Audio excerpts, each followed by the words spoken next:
asked Róisín what should I do as the funny bit at the start, and she genuinely didn't know what I was talking about, so... I guess she's just not that funny. Thank you.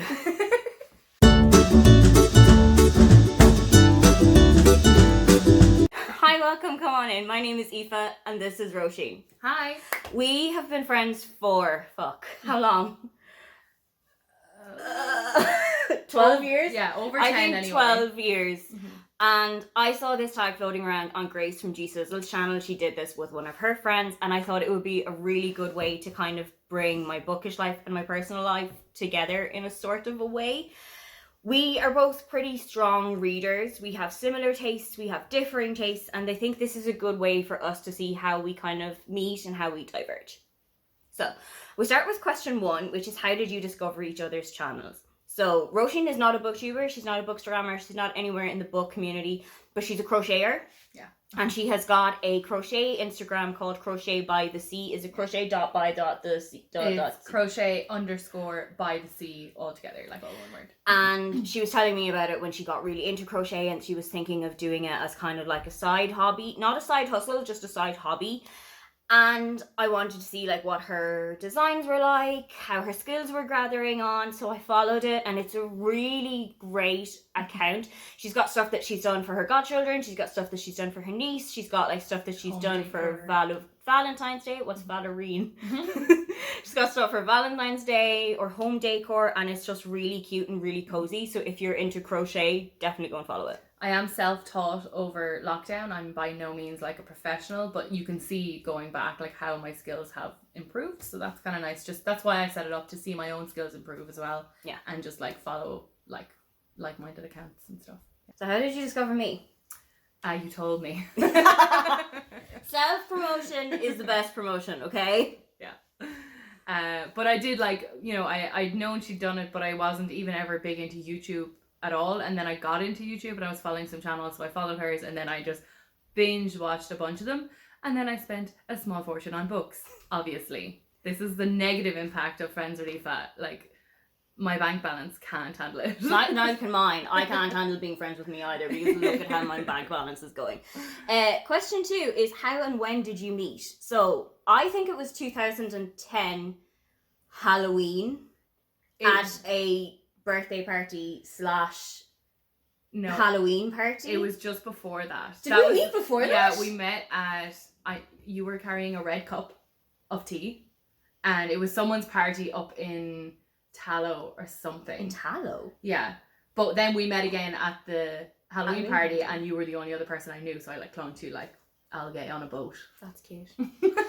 We did have a kind of no contact period for about maybe 3 years or so, but we got back in touch 2019, I would say, and it felt like we hadn't stopped talking. It felt like we just flew back into this kind of rhythm that we had already had of knowing each other like inside out and knowing all of the things about each other that a lot of people wouldn't have known. Yeah. Which I was always really grateful for. I was really grateful that we just never had an awkward reassembly period. Yeah. It was always just, it was like we just didn't talk last week. Yeah, and it was more excitement because it was like, oh, tell me about what I've missed. Yeah. It wasn't like, oh, we weren't really talking about I had heard that she got engaged. Yeah. And for some reason, I still know her phone number. So I messaged her and I was like, oh my God, hey, you might notice it's a German phone number. I live in Germany now. I heard you got engaged. Congratulations. Hope everything is going well. No, we haven't spoken in ages, but hope we can hear from you soon. And you were basically like, yeah, it's on the pass. So nice to hear from you. Absolutely. I'm currently wedding dress shopping. I was literally in the car coming back from a wedding dress boutique when I got her text. And I said it to my mom. I was like, Aoife just texted me. It was great. Which section of the bookshop would you hang out in the longest, or what taste and genre do you have the most in common? Romance. Yeah, contemporary romance. I've definitely influenced you on a lot of romance books. Yeah. But I've influenced you on the most important one. Yeah. What is the most important one? The iHeart series. Oh yeah, no, the main reason that I read the iHeart series, the one that I never shut up about, is sitting on my right hand side. Yeah. It's a big part of my life. Big part of her life.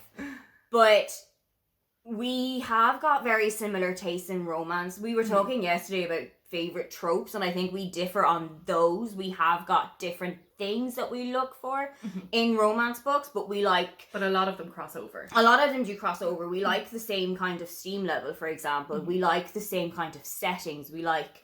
A lot of the books that I have enjoyed, you tend to enjoy, and a lot of the books that you enjoy, I tend to enjoy. So we have got, like, we know that if I really enjoyed a book, for example, Róisín's going to really enjoy it, or if Róisín didn't really like a book, I might not really like it either. I don't think there's any other genres that we cross over so well on. We kind of like crime a little bit. I mean, you kind of like crime. Yeah, I'm not like a big crime girly, but the ones that I've read, I have really enjoyed. I know that you just finished the guest list, and that is on my shelf, and I haven't read it yet. I did like that. My dad also really enjoyed it, and I know that there is a character in it called Aoife, which is a big draw for me in books. There's another book that I read that has an Aoife in it as well. Why are you laughing? Is she a dickhead? No, it's just such a funny thing. It's like, oh, I see my name in a book. Because how often do you see an Aoife? Think about then how often do you see an Emma or a Sarah or a Chloe? That's true. Even less a Róisín, because Aoife's they don't flick through the baby name book very quickly. So. Exactly. We're gonna normalize pronouncing these names. Yeah. Oh yeah. I don't think that there's any others. I think crime and romance are our two kind of main, this is where we meet in the middle ones. Yeah. And then we go on to question 4, which is where in a bookshop would you diverge? So what genres do you enjoy that the other person doesn't read? I read a lot of historical fiction, but I don't know how big into it you are. Yeah, I wouldn't be. I have like a copy of Hamlet that is catching my eye on my bookshelf right now, and I know a load of people have read it and loved it, and I'm excited to read it and love it. And when we went out yesterday to get the blind date with a book, the second genre that I got was historical fiction, because that's my second favourite genre. And I've read a lot of like books around the Titanic, I've read a lot of books about the Second World War, I've read a lot of books about the famine. And that's like something that I love reading books that are set in now. I love reading like contemporary, set in my world. I know the streets that they've walked on, especially if it's set in Dublin, because I lived there for so long. I know Dublin like the back of my hand by now, especially with her, because she lived in Dublin for longer than I did, but we did cross over in there at some stage. So I really like reading books where I know what's happening, where it's happening, how it's going to happen. But also I love seeing what Dublin was like in the past, or what places like this were like in the past, or even historical things, but a fictionalized account of it. Like The Girl Who Came Home by Hazel Gaynor, who wrote about a fictionalized version of the Adult Girl 14, who was like 14 people who all grew up in a community in Mayo and went on the Titanic, and not all of them survived it. That was something that I really loved. Yeah, it wouldn't be like a huge draw for me, but I know where we would definitely differ. What I love, I would go to the graphic novel section quite a lot, and I'm a big comic person as well. So like I'm a big Marvel nerd. I've got Marvel Unlimited. I read a lot of Marvel comics, but I also read a lot of Image comics like Bitch Planet and stuff like that, where I like graphic novels quite a lot, and I know you're not at all into not the that I'm not bit. at all into it. It's the only graphic novels that I've really read are the Heartstoppers. Yeah, so I wouldn't say I'm like, and I wouldn't really go for those, because I would go for the more fantasy ones, but I'm not a fantasy book person, but like superheroes and stuff I do love. Fair. And when you mentioned there that you like when things are set in Dublin, there is a comic book run where Superman uses the spire as a weapon. So I just love that canonically Gay Spar is in the DC universe. Oh my god, Gay Spar in the DC universe. Can you just imagine Captain America going into Gay Spar and getting a chicken foot roll? Yes, I could. Yeah, and have done so many times. Question 5. Name a book that you bought because of your friend. I mean, you're going to take at least 20 minutes. All of them. Well, a lot of them, definitely. What are the most recent ones that I probably have bought because of you? Oh, the one I'm reading right now, Chloe Brown. Get a Life, Chloe Brown is what I'm reading right now. Really enjoy it. Bought that because of the Eve Brown one you were recommending. And then I was like, I'm going to go back to the start. So that's the most recent, I guess. But like, there are too many to name. There's for sure. Oh, the Honeymooners, which is something I've just finished as well. That one. Yeah. Flicking my hair gave me your last step. My extra step. For you, it was Love and Other Disasters by Anita Kelly. because you read that at the start of this year and you were like, this is really good and has a load of stuff that you would really enjoy in it. Like, it had an LGBT romance, it had food as a central topic, it had like something kind of either like MasterChef or Bake Off along that vibe. Yeah. And I really love stuff like that. Yeah. I'm a big MasterChef Australia nerd. Like, I will watch it religiously when it comes on. I bought a VPN specifically so that I could follow it in real time rather than having to wait for it to come over here. But you also then did say that you wanted to give your copy to your youngest brother, then give it on to me after he had read it. And I was like, okay, I'm not waiting that long. Yeah. Please. So I got a Kindle copy of it for myself, and you will have then seen that I put it on my summer TBR. So I'm intending to read it really soon. I think you should. Hopefully. It's good. I really liked it. Hopefully. Name a book that you both read and loved. I Heart.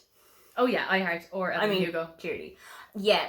I had a tooth extraction the day that Róisín finished Evelyn Hugo, and she was in the worst pain. I was. She sent me a WhatsApp picture of her face just covered in tears, and I was like, I'm the one getting something forcefully removed from my skull, and you're the one still in the most pain. Yeah, my heart. Yeah. Forcefully removed. I mean, I could recover in 24 hours. I'm still not working through it. But I Heart as well, yeah, definitely. I Heart is something big one. we've had in common for years. We've had that in common. We always go back to it. And when you stayed at my house recently, you had it on audiobook, and I just sat in the office while she worked listening to it. Yeah, I don't even remember which one it was, because it definitely Vegas. wasn't. Yeah, it was Vegas. Yeah. What else? The Unhoneymooners. Mm-hmm. I introduced that to her, and I said it's really good. It's got really great steamy scenes in it. Mm-hmm. And it's a very good introduction to Christina Lauren. And from that, I actually read Christina Lauren's Love and Other Words. Love and Other Words, yeah. I haven't read that one yet, but you have said that is really good. It's good. It's a slower burn, definitely, but it's very I don't think sweet. I have it. It's really nice. I'm just like looking at my shelf. On audiobook. I don't think I have it, but I have got another couple of theirs. Yeah. And I've loved every book of theirs that I've read so far. Did you read The Kiss Quotient already? Not yet. It's on my... I actually have a copy, but I haven't read it yet. Okay. Because there's another one. Is it The Hating Game? Did you read that one? No. Oh, Love Hypothesis. The Love Hypothesis, we buddy read that one. This is the Róisín that I was talking about in that video. We buddy read The Love Hypothesis, and we did both have some moments where we were looking at each other going, is this real? Is this real life? Jeremy? We looked at each other and we were like, we're both Irish, as you can tell by the accents. We don't know I don't know anyone of our generation called Jeremy. Do you know anyone of our parents' generation called Jeremy? I don't even know anyone. No. And there was definitely a line in it as well where it was like his ginger hair, and then they were at the beach and he had no freckles. That's a lie. That's not possible. Yeah. I don't think that's possible unless it was a box dye ginger. Yeah. Which... It happens. Some people are just really want to embrace the culture that much. Yeah, the character as well. I could see him doing it. Yeah. So there were points of it that we just kind of raised an eyebrow a little bit, but overall we both really enjoyed it, especially the sex scene towards the end. We did discuss that quite a lot. That was a good one. We did have one anatomical discussion about it. We have both been blessed with a chest, so we were just like, how did he put her entire thing? Mouth. Can't relate. But other than that, I actually genuinely had to ask a doctor. I was like, is that possible? And I knew that. She was like, when you have a smaller chest, yes it is. I mean, yeah. It's just something that personally, no correlation. I just can't it's too, it doesn't fit. Name a book that you both read, which one of you hated and one of you loved. I forget the name. The Barry McFarlane. Last night, yeah. I liked it. I don't know if it was because I was I on an Evelyn Hugo hangover? It was before then. Oh. Anyway, it just didn't gel with me. I DNF'd it. I just didn't like it. What point did you DNF at? Quite early enough. Oh, okay. Fair. Maybe I'll pick it up again. Maybe it's a not for now, but I've had up and down moments with Barry McFarlane, and that has been well. That was my first of hers, I think. I did not like If I Never Met You, because it's a white author writing a character of colour, and I didn't feel like it was done very well. And I also didn't love her most recent one, which is Mad About You, because it features a very toxic relationship, and it features a lot of things that just... You don't opened a lot of doors that I didn't want to reopen. So I did have to put that to the side. But also I feel like if I hadn't been in that position, I might read it a little bit differently, and I might have felt a little bit different about it, because it was kind of like a trauma response when I was reading it, because I kept getting these really weird flashbacks of my relationship, being like, oh my god, oh my god, oh my god, oh my god, oh my god. Connecting, and you're like, this is written to be a bad thing. Yes, I didn't realize it was a bad thing. Yeah. So I think I just had that, like, I was talking to one of my friends and she was like, just DNF it, because look at your heart rate. Because I sent her a picture of my Fitbit and it was massive, it was sky high, and I was like, this isn't working. Not for you. It's not enjoyable. Yeah. It's a one of those just good for you but not for me. Yeah. Kind of books. Mm-hmm. Well, not for me either. I don't know. I didn't like that was my first Mary McFarlane that I read, and maybe it's her writing style I didn't like. I'm not sure. I really didn't enjoy the character. I didn't connect at all. I don't know. Fair. Yeah. I mean, it's a different strokes for different folks kind of thing. Question 8, name a book that you want each other to read. So I'm going to introduce you to my entire bookshelf. I've read some of it. There are some of it that you've read. Yeah. So I'm going to tell you 3 books from this bookshelf that you should read. We took a mini break so that I could pick out the 3 books that I was going to recommend to Roche. The first one is a little bit left of field when we consider both of us are big romance readers. Yeah, fair. But I did ask her, have you read Louise O'Neill's Asking for It? Mm-hmm. And I know enjoy is not the term that you should be using given the subject matter, but did you liked it? Did you appreciate reading it? Yes. Yeah. She said yes. So Bear Town. Bear Town by Friedrich Bachmann has a roughly similar storyline, similar situation happening, similar social justice issues, similar kind of questions that are being raised. And a lot of it is a mirror in the way that Asking for It is about a GAA team, this is about a hockey team. And how much we put sports stars on a pedestal, and how much graw and gratitude that we're giving to sports stars, and maybe should we not be giving them that much? Are we kind of putting them as god tier too much? And what happens when things like this happen? When they're untouchable. And whose side do you take? Mm-hmm. And what stories do you listen to? All that kind of thing. Okay. So that's recommendation 1. Mm-hmm. Recommendation 2 is The Shelf by Helly Acton. This is her debut novel. I have got a copy of her second book, The Couple, that I haven't read yet. But this is kind of like Love Island meets Big Brother. Amy is going on holiday with her boyfriend, and she's packing for a holiday, and she's expecting a ring. She's going to come back with a ring on her finger. But she actually gets dropped off to a television studio, and she's like, okay, some flags are starting to raise. The Bachelor? Flags are starting to raise, and he dumps her on live television. Oh my god! I wanted that kind of reaction. So he dumps her on live television and has secretly signed her up for a reality TV show called The Shelf. And there's 6 women on the show, and they are being shown how to be the perfect girlfriend and the perfect partner. And it's a lot of discussions about, like... I feel like this book would make me mad. It's a lot of really great discussions about, like, how have these values changed over the last 50 years, that they're basing it all on, like, 1950s housewives. And they're like, okay, so it's really important to be able to cook for your... Yeah, the Lovely Girls competition. Yeah. It's really important to be able to cook for your husband. And it's really important that when your husband comes home from work, that you, like, rub his feet and you ask him how his day was, and then you disappear. And there's one particular contestant who buys into that so much, and then the rest of them are just like, challenging fuck this. Okay. That sounds good. So it's really good. Yeah. It really sparks a lot of discussions and a lot of thoughts in my head when I read this. And I would love to know your thoughts about it. Okay, definitely. So if you ever pick it up, let me know. Yeah, absolutely. But you can't have this copy because it's mine. That's fair. And I'm going to buy it, like, tomorrow. Everywhere we've gone over the last couple of days. Do you want to go to a bookshop? Cool. Do you want to buy some books? My back is broken because I have a little backpack walking around Berlin, and, like, the amount of books I'm trying to carry in that now, I'm not going to be able to get the suitcase on this plane. It's going to be too heavy. Give them to your husband. Tell him to care for them, though. Yeah. So the last one is a very new release. I think it only came out the start of this month. You may have seen about it in one of the vlogs that I did, but it's Book Lovers by Emily Henry. I know that you have another Emily Henry on your shelf. I've read one. What is it? People We Met on Vacation? Yes, the vacation one. Yeah. So I did like that one. This one is, you know my feelings about We've Got Mail. Yes. One of my favourite films of all time. I don't love the ending because he put her out of business, but it's one of my favourite films of all time. this is somewhat like You've Got Mail in the fact that both of them work in publishing. They both work in books, and Nora is coming away to a small town in North Carolina with her sister, kind of like following a TV show trail. Okay. And being like, this is where the cafe in the show is, and this is like, you know, the Coronation Street tours that our parents used to do, this kind of thing. Right. And she bumps into Charlie, Charlie, who is working for I think it's a rival publisher, and they've never really gotten on. So it's an enemies to lovers storyline.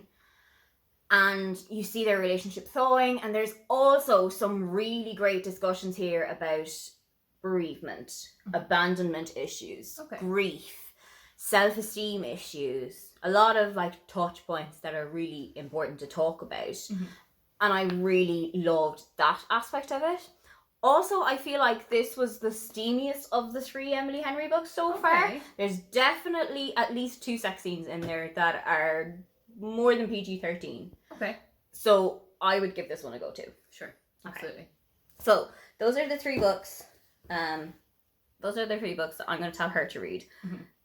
Go ahead. I only had one in mind for this, but I can pick 2 more. So I was going to say Heidi by Joanna Spree. It's one of my all-time favorite books ever. It was actually one of my mom's favorite books. And oh, that's cute. I didn't know that. Yeah, so she gave it to me when, I'll never forget, like she gave it to me when I was younger. I was like reading everything. And she gave me a copy and I loved it, but my dog chewed it up and ate it. And I was so upset because I had highlighted bits of it. Like, it's not romance contemporary, but it's the imagery in it is fantastic. The Alps. Yeah. But it is stunning, and I was so upset because the dog chewed it up, Millie, and then someone bought me another copy, maybe my mom, someone else, but I read it straight away and it wasn't the same. It didn't have the same quotes, so it took me a long time to find it, but I can't even remember. I think it was the Penguin Classics version.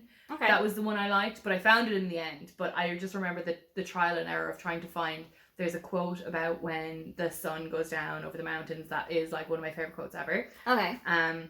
So I'd love you to read that just for the pure imagery. It's a beautiful book. Nice. I'm in. Then some other ones, like there are definitely some Marvel comics that I think you might enjoy. Like Miss Marvel, I think you'd like, but that is coming to Disney Plus quite soon, so maybe you could just watch it. Moon Knight is very good, but it's not one to begin with because he has different personalities and you'll get confused really quickly. But it is one that I do like.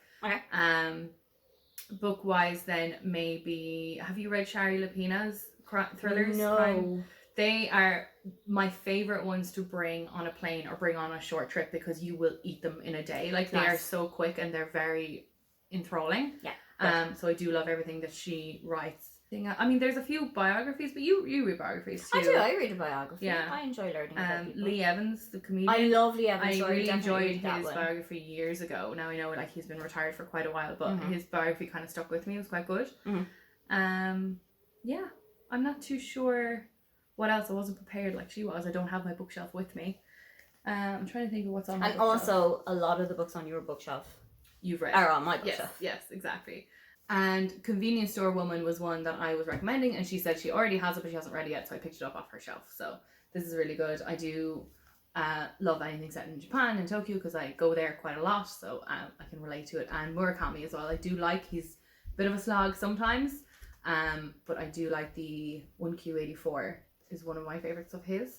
And I do love his like short story compilations as well. So yeah, those are the ones I would recommend. So those are our answers to the Bookish Friends tag. Don't forget to like and subscribe because I have videos up every week. Now, get out of here.